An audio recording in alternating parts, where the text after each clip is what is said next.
தமிழக கண்பானவருக்கும் வணக்கம்.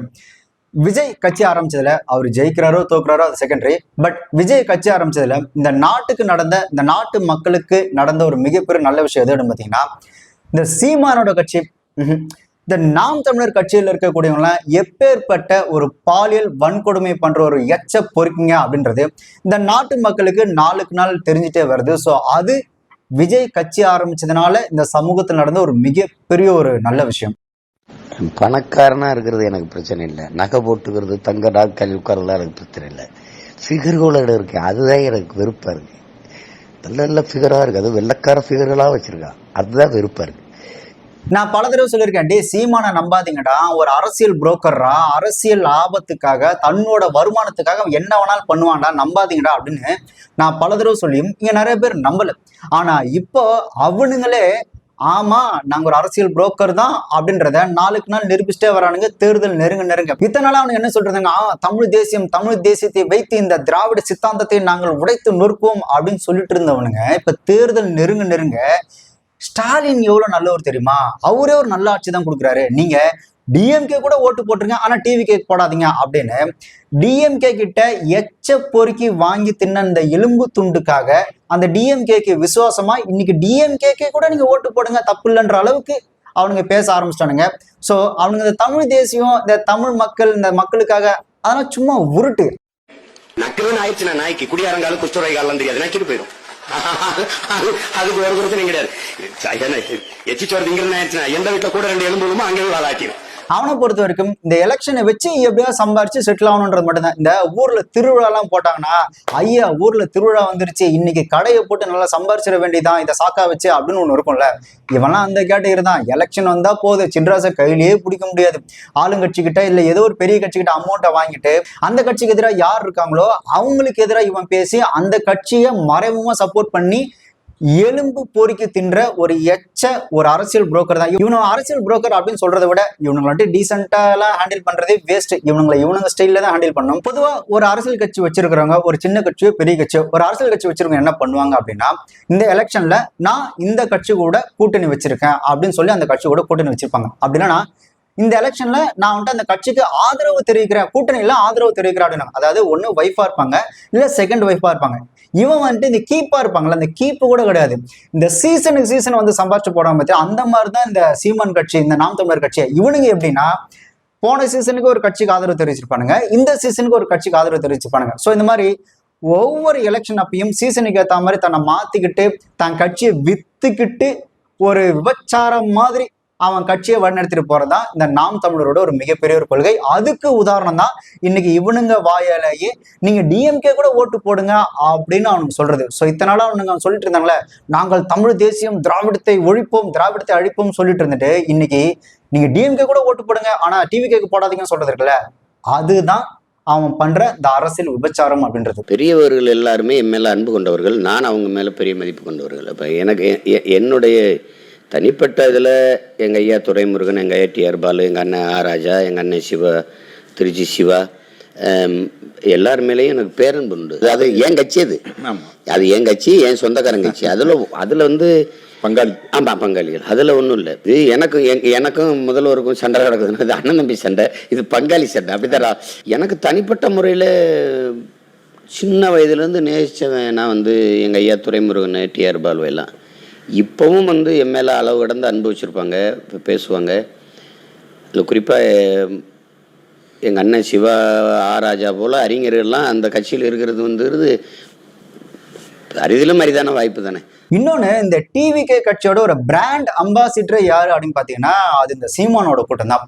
ஆக்சுவலா டிவிகே கட்சி ஆரம்பிச்ச உடனே அட ஓகேப்பா அவன் ஒரு கட்சி ஆரம்பிச்சிருக்கிறான், நம்ம எதுக்கு அவனை சீனிட்டு, நம்ம கொள்கை என்ன, தமிழ் தேசியம், நம்மளோட நிலைப்பாடு என்ன, இந்த மக்களுக்கு ஆதரவானு பேசுறதுதான். ஸோ அதனால நம்ம அதை மட்டும் பண்ணுவான் அப்படின்னு சொல்லிட்டு இவன் விட்டுருந்தான் அப்படின்னா, உண்மையாவே விஜய் என்னதான் கட்சி ஆரம்பிச்சிருந்தாலும் இவனுக்கான அந்த ஓட் பேங்க் அப்படின்றது அது அப்படியேதான் இருந்திருக்கும். ஓகே இந்த ஆள் இன்னமும் அதே கொள்கையில விடாப்படியா இருக்கிறான் அப்படின்னு சீமானுக்கான ஓட்டு விழுந்திருக்கும். ஆனா விஜய் கட்சி ஆரம்பிச்சதுக்கு அப்புறம் டிஎம்கே கிட்ட அந்த வாங்கின அந்த எலும்பு துண்டுக்கு ஆசைப்பட்டு மொத்த கட்சியை எடுத்து போய் டிஎம்கேல அடமானம் வச்சு இன்னைக்கு டிஎம்கேக்கு மறைமுகமா சப்போர்ட் பண்ணி டிவிகேக்கு அகேன்ஸ்டா பேசிட்டு சுத்துறாங்கல்ல, அதுதான் இப்ப அவனுக்கு பேக் ஃபயர் ஆயிடுச்சு. உண்மை என்னன்னா இது வரைக்கும் வாங்கின ஓட்டு கூட இப்ப நக்கிட்டு போயிடும் அப்படின்றதுதான் அவன் பேசுற பேச்சு, அவனோட ஆட்கள் பேசுற பேச்சு. ஏன்னா யோசிச்சு பாருங்க, நாட்டுல கொலை, கொள்ளை, கற்பழிப்பு எவ்வளவு நடக்குது. இப்போ ரீசெண்ட் டைம்ல கூட 2-3 கற்பழிப்புகள்லாம் நடந்தது இல்லையா, அதை பத்தி அவன் எந்த ஒரு இடத்துல பேசவே இல்லை. இந்த மாதிரிலாம் தப்புலாம் நடக்குது அப்படின்னு சொல்லி பேசணும்ல, ஒரு ஆளுங்கட்சிக்கு எதிராக நின்று பேசணும்ல. ஒரு ஆம்பளனா எப்படி இருக்கணும், இப்படி இந்த ஆளும் அரசு மக்களுக்கு எதிராக செஞ்ச அநீதியை எதிர்த்து பேசிருக்கணும்ல. ஆனா பேசல, ஏன்னா வாங்கின பொட்டி அப்படி.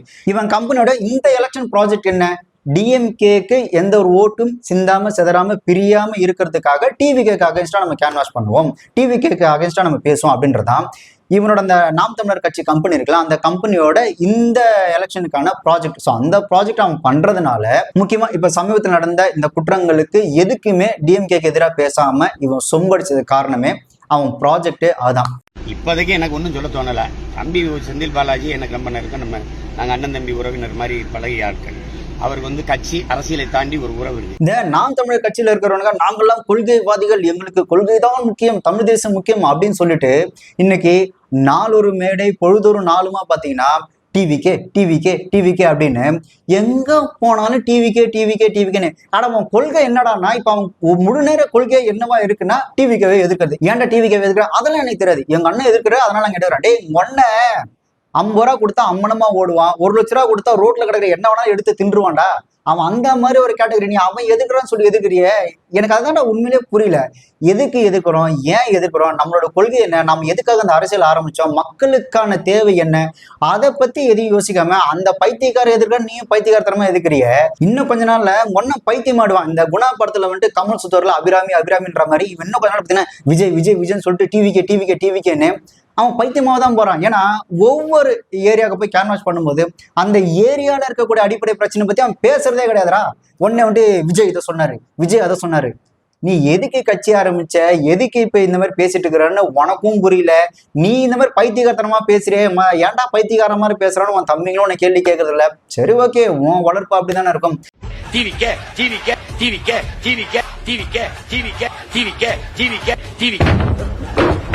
விஜய் பாத்தீங்கன்னா ஏதோ ஒரு மீட்டிங்ல ஏதோ ஒரு இடத்துல ஏதோ ஒன்று பேசிட்டு போனாரு அப்படின்னா விஜய் ஒரு தடவை பேசுனதை இன்னும் 1 வாரம் வச்சு ஒப்பாரி வச்சுட்டே இருக்கிறானுங்க. அதுலயும் சீமான் ஆக்சுவலா எனக்கு இதுல ரொம்ப பிடிச்ச விஷயம் என்னன்னா, இந்த சீமான் எங்க போனாலும் விஜய் பேரை வச்சு இந்த ஒப்பாரி வைக்கிறதுல அதை பார்க்கும்போது ரொம்பவே சந்தோஷமா இருக்கு. இந்த பொம்பளைங்க வந்து ஒப்பாரி வச்சு புறணி பேசுவாங்க பாத்தீங்களா, அந்த மாதிரி எங்க போனாலும் அழுவுறதை பார்க்கும்போதே உண்மையிலேயே ரொம்ப திருப்தியா இருக்கு. இப்போ அவன் வைக்கிற ஒரு பொறணி, ஒரு ஒப்பாரி என்ன அப்படின்னு பாத்தீங்கன்னா, இந்த விஜய் வந்துட்டு 2 தொகுதியில் நிக்கிறாரு, பெரம்பூர் அப்புறம் திருச்சி கிழக்கில் நிக்கிறாரு அப்படின்ற ஒரு விஷயத்தை எடுத்து வச்சுக்கிட்டு விஜய் ஏன் 2 தொகுதியில் நிக்கிறாரு, விஜய் ஏன் 2 தொகுதியில் நிக்கிறாரு, அதுக்காடா அரசியலுக்கு வந்த, நீ எதுக்கடா அரசியலுக்கு வந்த, ஒரு தொகுதிக்கு ஒரு இடத்துக்கு போய் பிரச்சாரம் பண்ணும்போது அந்த இடத்தோட பிரச்சனையை பத்தி பேசுறானா விஜய் ஏன் 2 தொகுதியில் நிக்கிறாரு அப்படின்ற.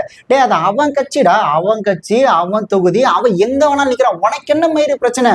தன்னையும் நம்பாம மக்களை நம்பாதவன் தான் 2 தொகுதியில் போய் போட்டிடுவான்.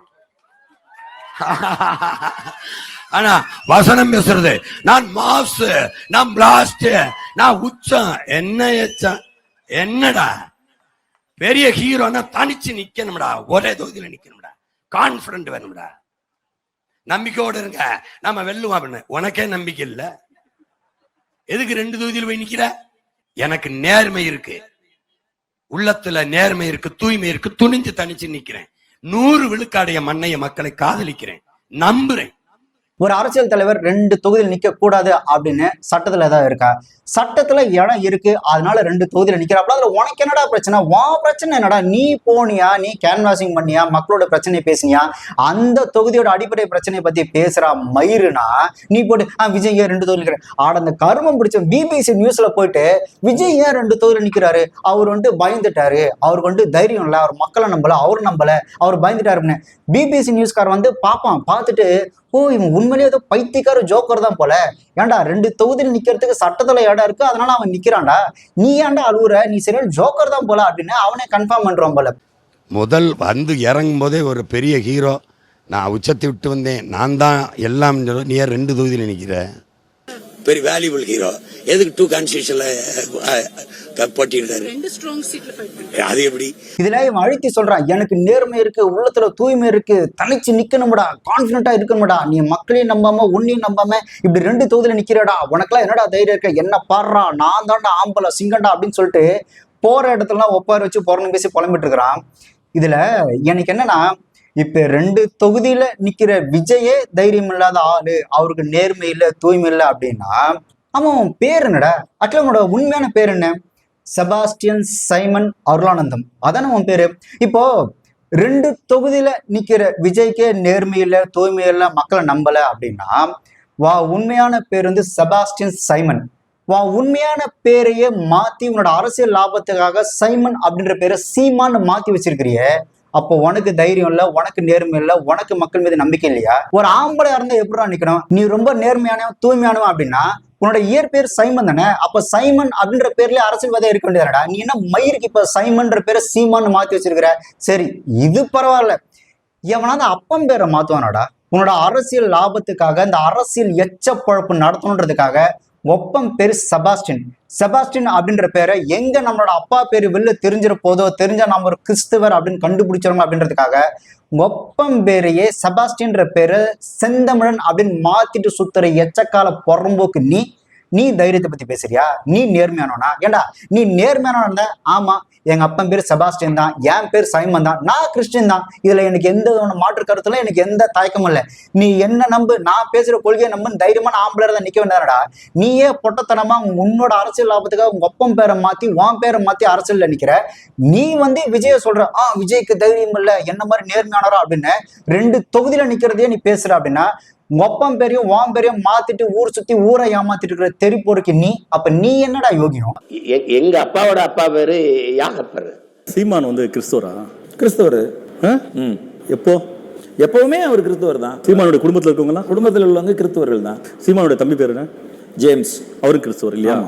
சீமானுடைய அப்பா பேரு ஜெபஸ்டின் நினைக்கிறேன். விஜய் தைரியமா ஆமா என் பேர் சி ஜோசப் விஜய் தான், நான் கிறிஸ்டின் தான் அப்படின்னு அவன் தைரியமா ஆம்பளையா நிக்கிறான்டா. எங்க நீ நில்லு பாப்பான், ஆமா என் பேர் செபாஸ்டியன் சைமன் தான், நான் கிறிஸ்டின் தான் அப்படின்னு சொல்லி நிக்கணும். அவன் தான்டா ஆம்பளை. பொட்டத்தனமா உன் பேரை உன்னோட அரசியல் லாபத்துக்காக, அந்த அரசியல்ல வந்து எச்ச பழப்பு பழக்கணுன்றதுக்காக உன் பேரை மாத்தி ஒப்பம் பேரை மாத்தி சுத்திட்டு இருக்கிற நீ எப்படி ஆம்பளையா இருப்ப? அவனுக்கு தைரியம் இருக்குடா, அவன் பேரை நிக்கிறான். இன்னொன்னு, அவர் வந்து கிறிஸ்டின் தொகுதியா பார்த்து நிக்கிறாரு. ஆமா அவன் கிறிஸ்டின் தொகுதியானு பார்த்து நிக்கிறான். ஆமா என் பேரு ஜோசப் விஜய், அதனால நான் கிறிஸ்டின் தொகுதி நிக்கிறேன்னு சொல்லி நிக்கிறான். உன் பேர் சைமன் தானடா, ஒப்பம் பேர் செபாஸ்டியன் தானடா, உங்க தாத்தா பேரு நான் யாக்கோபு தானே. ஆமா எனக்கு ஒரு விஷயம் புரியல. உன் பேரு சைமன், அது நீ சீமான் மாத்திட்ட. ஒப்பா பேர் வந்து செபாஸ்டியன், அது நீ வந்து செந்தமன் மாத்திட்ட. உங்க தாத்தா பேர் யாகோப்பு, நீயே தான்டா சொல்லியிருக்கிற. உங்க தாத்தா பேர் மாத்திட்டியா இல்ல உங்க தாத்தா பேரு யாகோப்பு தானா? உங்களுக்கு ஒரு பாட்டன் இருப்பாருல்ல, உங்க அப்பாவோட அப்பா, அவர் பேர்லாம் என்ன சார்? எங்க அப்பாவோட அப்பா பேரு யாகப்பர்.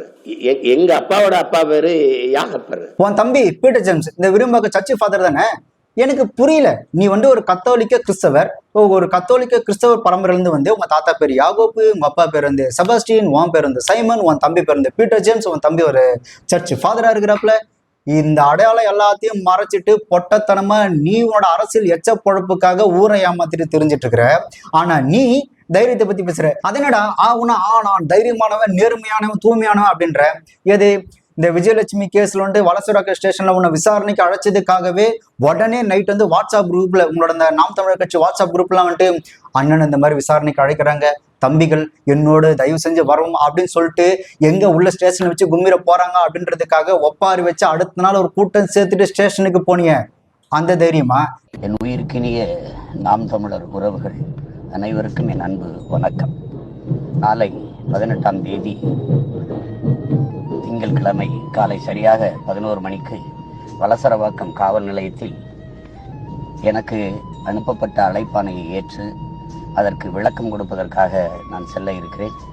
என் அன்பு உடன்பிறந்தார்கள் அனைவரும் வர வேண்டும் என்று பேரன்போடு எதிர்பார்த்து அழைக்கிறேன். வருவீர்கள் என்ற நம்பிக்கையோடு நன்றி, வணக்கம். நாம் தமிழர். டேய், நீ ஒரு பொம்பளை கூட ஜாலியா இருந்ததுக்கு உன் கட்சியில இருக்க உன் தம்பிங்களை கூப்பிட்டுக்கிட்டு இந்த மாதிரி அண்ணன் ஸ்டேஷனுக்கு கூப்பிடுறாங்கப்பா வாங்கப்பான்னு சொன்னிய, இதாடா தைரியம்? டேய் எனக்கு தெரியலடா, இதெல்லாம் ஒரு தைரியமாடா? அப்புறம் நீ தானே சொன்ன இந்த கிறிஸ்தவமும் இஸ்லாமும் சாத்தானின் பிள்ளைகள் அப்படின்னு சொன்ன நீ தானே.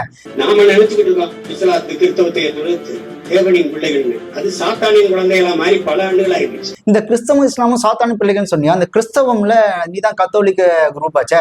இப்ப கத்தோலிக்க குரூப்ல உங்க தாத்தா யாகோப்பு பெரிய சாத்தான், அதுக்கப்புறம் உங்க அப்பா சின்ன சாத்தான், நீ என்ன கடைக்குட்டி சாத்தான், அதுக்கப்புறம் உன் தம்பி என்ன இன்னும் குட்டி சாத்தானா? என்னடா டே? உங்களுக்கு ஒரு பாட்டன் இருப்பாருல்ல, உங்க அப்பாவோட அப்பா அவர் பேர்லாம் என்ன சார்? எங்க அப்பாவோட அப்பா பேரு யாகப்பர். எங்க அப்பாவோட அப்பா பேரு யாகப்பர். எங்க அப்பாவோட அப்பா பேரு யாகப்பர். சீமான் வந்து கிறிஸ்தவரா? கிறிஸ்தவர். ம். எப்போ? எப்பவுமே அவர் கிறிஸ்தவர் தான். சீமானுடைய குடும்பத்தில் இருக்கவங்களா? குடும்பத்தில் உள்ளவங்க கிறிஸ்தவர்கள் தான். சீமானுடைய தம்பி பேர் என்ன? ஜேம்ஸ். அவரும் கிறிஸ்தவர் இல்லையா? சீமானுடைய அப்பா பேரு? ஜெபஸ்டின்னு நினைக்கிறேன். ஏண்டா இந்த அரசியல் எச்ச பொழப்பு நடத்துக்கிறதுக்காக பொறப்ப நீயே அசிங்கப்படுத்தி சுத்திட்டு இருக்கிறியா? அன்னைக்கு இவங்க கூட ஏதோ ஒரு வீடியோல சொன்னாங்க, நீங்க கூட இப்படி என் குடும்பத்தை பத்தி அசிங்கமா பேசிட்டு போங்க அப்படின்ட்டு போற.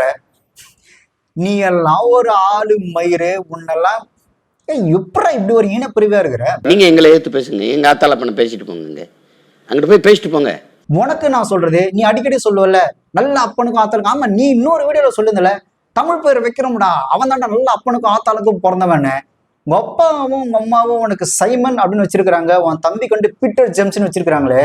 ஒருவேளை இப்ப நீ பிள்ளைக்கு தமிழ் பேர் வைக்கணும்னு கட்டாய சத்தமா வைக்கணும்டா, அவனால நான் நல்ல ஆத்தாளுக்கு பிறக்கிறவன். உங்களுக்கு ஒரு பாட்டன் இருப்பாருல்ல, உங்க அப்பாவோட அப்பா அவர் பேர்லாம் என்ன சார்? எங்க அப்பாவோட அப்பா பேரு யாகப்பர். எங்க அப்பாவோட அப்பா பேரு யாகப்பர். சீமானுடைய தம்பி பேர் என்ன? ஜேம்ஸ். அவரும் கிறிஸ்தவர் இல்லையா? சீமானுடைய அப்பா பேரு? ஜெபஸ்டின்னு நினைக்கிறேன். டே பாவாட சைமன், நீ ஏன் பிஜேபி ஆதரிக்கிற? நீ மணி லாண்டரிங்ல மாட்டினா உன்னை உள்ள வச்சு உரிச்சிருவாங்கன்ற பயத்துல பிஜேபிக்கு என்னெல்லாம் சொம்படிக்கிற அப்படின்றது தெரியாம ஒண்ணும் இல்லை. PMLA act, prevention of money லாண்டரிங்ல நீ மாட்டினு உன்னை பொத்தா தூக்கி அப்படியே வச்சு செஞ்சிருவாங்கன்ற ஒரே காரணத்துக்காக நீ பிஜேபிக்கு இந்த சொம்பு அடிக்கிறன்ற விஷயம் உன் தும்பிங்களுக்கு வேணா தெரியாம இருக்கலாம். PMLA ஆக்ட்ல நீ மாட்டாம இருக்கிறதுக்காக தான் ஜால்ரா அடிக்கிறன்றது எனக்கு நல்லா தெரியும். ஆக்சுவலா நீ பண்ற அந்த பிளாக் மணி பிசினஸ் இருக்குல்ல, நாங்க வந்துட்டு இந்த ஃபாரின் ஃபண்ட்ஸ் எல்லாம் நாங்க வந்துட்டு இதுவா வாங்குறோம், இந்த வளர்ச்சி நிதியா இந்த திருநிதியா வாங்குறோன்ற பேர்ல நீ பண்ற இந்த பிளாக் மணி ஃப்ராடு தானே இருக்குல்ல, அதுவும் என்னைக்கா ஒரு நாள் கண்டிப்பா வெளியே வரும். எப்போ நீ பிஜேபிக்கு எதிராக நல்லா ஸ்ட்ராங்கா பேசும்போது அவன் தூக்கி உன்னை PMLA ஆக்ட் 2002 படி உன்னை உள்ள தூக்கி வைப்பான். அன்னைக்கு நீ மாட்டுவ. ஆனா அப்பவும் உன் தம்பி திருந்த மாட்டானுங்க. ஏன்னா பிரபாகரன் உன் நெஞ்சில படுத்து தூங்கினாருன்னு சொன்னதையா நம்புற குரூப் தானே. என்ன சொல்லணும்ன்றத நீங்க நிறைய சொல்லிட்டு இருக்கீங்க. போடுவீங்களா?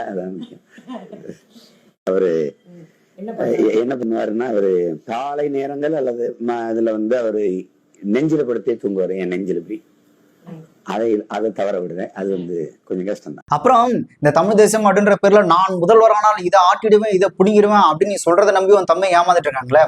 ஆக்சுவலா ஒரு சிஎம் கேண்டிடேட் நிக்கிற அப்படின்னா யாரு எதிர்க்கணும்னா, யாரு ஆளுங்கட்சியா இருக்கிறாங்களோ, யார் பெரிய கட்சியா இருக்கிறாங்களோ அவங்கள எதிர்க்கணும். ஆனா அதை விட்டுட்டு இப்ப புதுசா கட்சி ஆரோசனை பிடிச்சி கடிச்சு குதறிட்டு இருக்கிறல்ல.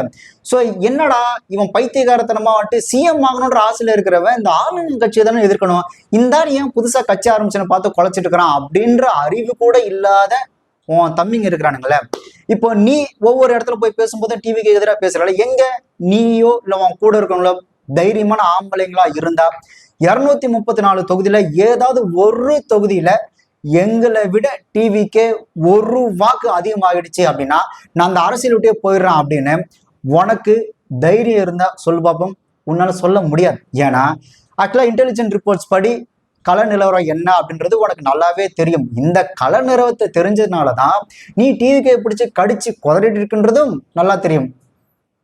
வாய்ப்பில்லை ராஜா. அப்புறம் நீயும் சரி உன் கூட நெருக்கமாரும் சரி கொஞ்சமாவது மக்களை நினைச்சு ஒரு நேர்மையான ஒரு அரசியல் பண்றா. இன்னமும் பொட்டத்தனமா இந்த இந்த ஃபேன் பேஸ் இருக்கிற இந்த ஹீரோஸ் பின்னாடி போய் ஒளிஞ்சுக்கிட்டு அரசியல் பண்றதுல அதெல்லாம் ரொம்ப அசிங்கமா இருக்குடா. ரெண்டாவது, இப்போ நீ ஒரு ஸ்ட்ராட்டஜி ஒன்று ஃபாலோ பண்ணிருக்கிற பாத்தியா, இந்த இன்ஸ்டாகிராம் ஃபாலோவர்ஸை பிடிச்சிட்டு இந்த முறை சீமானை தவற விட்டால் அப்படின்னு சொல்லி ஒரு ஸ்ட்ராட்டஜி ஒன்று ஃபாலோ பண்ற பாத்தியா.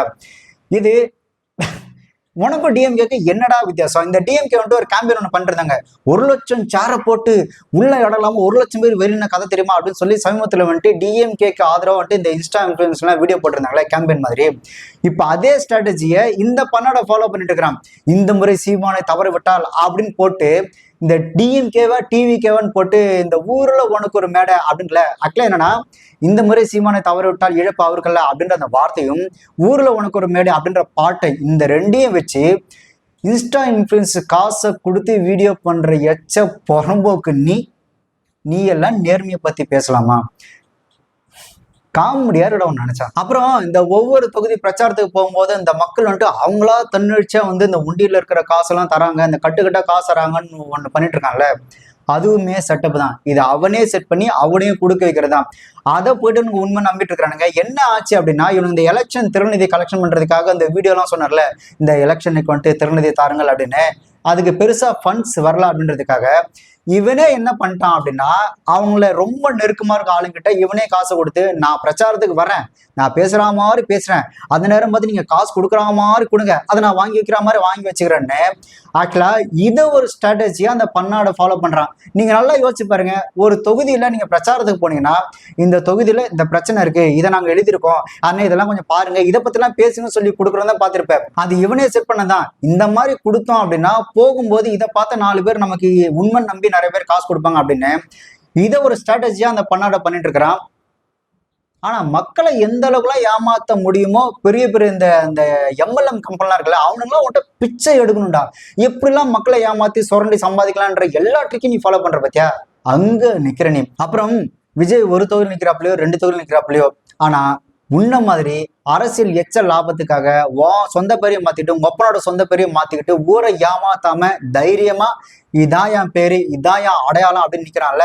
ஸோ அந்த வகையில உன்னை விட விஜய் எவ்வளவோ பரவாயில்ல.